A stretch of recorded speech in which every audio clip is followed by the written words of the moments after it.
Want to know how to see your favorites, your favorite chats, the images and PDFs that you had, save favorites and much more? Well, no worries. In this video, I'm going to show you an easy step-by-step guide on how you can do it. It's super simple and under a minute, so let's get straight to it.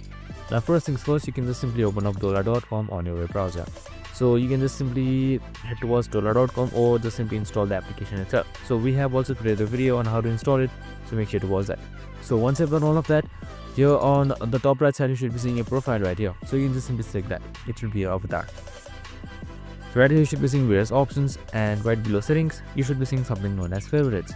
This is the chats and the posts that you had bookmarked. So as you can see right here, you can see various chats and stuff that you can just simply click on it, and once you have bookmarked it, you can just simply open up to locate it, and that's it. I hope this video helped. If it did, make sure to like, subscribe, and tune in with us for more of these videos. See you in the next one.